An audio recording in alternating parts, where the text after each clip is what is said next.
Hi welcome to TejaswiEdits. ఈరోజు వీడియోలో DaVinci రిజాల్వ్లో moving ఆబ్జెక్ట్ని ఏ విధంగా హైలైట్ చేయాలి అనేది చూద్దాం. కలర్ పేజ్కి మూవ్ అవుతున్నాను.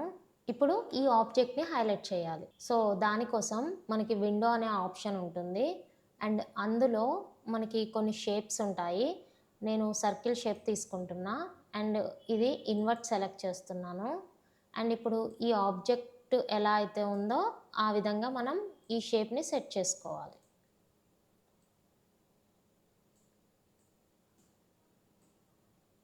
ఓకే, నెక్స్ట్ ఈ ఆబ్జెక్ట్ మూవ్ అవుతున్నప్పుడు ఈ షేప్ అనేది దాంతో పాటే మూవ్ అవ్వాలి కాబట్టి మనం ట్రాకర్ అనేది యూజ్ చేయాలి. దీని పక్కన మనకి ట్రాకర్ ఆప్షన్ ఉంటుంది. సో ఇప్పుడు ఈ ఆబ్జెక్ట్ని ట్రాకింగ్ చేయాలి. So play. ఎప్పుడైనా మనకి లైన్ క్రాస్ అవుతుంది అన్నప్పుడు పాస్ బటన్ ప్రెస్ చేసి సెట్ చేసుకోవాలి.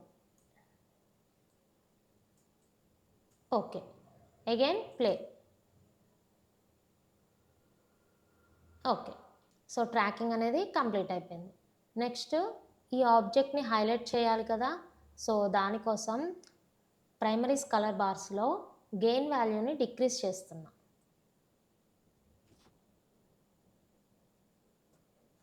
ఓకే, నెక్స్ట్ ఇప్పుడు ఎడిట్ పేజ్కి మూవ్ అయ్యి ఒక్కసారి ప్లే చేస్తున్నాను.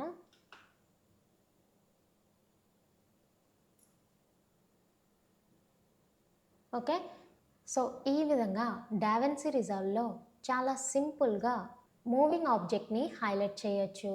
Thank you for watching.